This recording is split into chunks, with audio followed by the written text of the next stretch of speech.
Hello all, எல்லாருக்கும் வணக்கம். எந்த குழம்பு செஞ்சாலும் இந்த குழம்பு வச்சு அடிச்சுக்கவே முடியாதுங்க.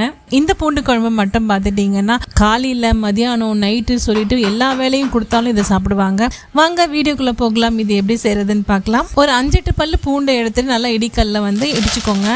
ஒரு மண்சட்டியில் கடாயில் நல்லெண்ணெய் ஊற்றிட்டு கடுகு வெந்தயம் தாளிச்சுக்கோங்க. கூடவே 4 காஞ்ச மிளகாய் போட்டுக்கோங்க. கறிவேப்பிலையும் போட்டுக்கோங்க.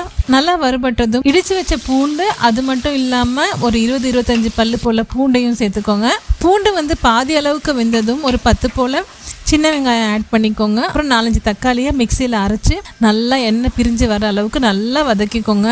மஞ்சத்தூள், குழம்பு மிளகாத்தூள், தனியாத்தூள் போட்டு நல்லா பச்சை வாசனை போகிற அளவுக்கு வதக்கிக்கோங்க. அப்புறம் ஒரு கிண்ண அளவுக்கு புளி தண்ணியை ஊற்றிக்கோங்க. மீண்டும் 2வது தண்ணியும் ஊற்றிக்கோங்க. தேவையான அளவு உப்பு போட்டுட்டு நல்லா கொதிக்க விடுங்க. குழம்புலேருந்து எண்ணெய் பிரிஞ்சு வர அளவுக்கு நல்லா கொதிக்க விடுங்க.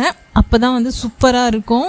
கடைசியாக 1 ஸ்பூன் அளவுக்கு நாட்டு சக்கரை இல்லைன்னா சின்ன துண்டு வெல்லம் பொடி பண்ணி தான் ஆட் பண்ணிக்கோங்க. கை நிறைய கொத்தமல்லி போட்டு ஸ்டவ் ஆஃப் பண்ணிவிடுங்க.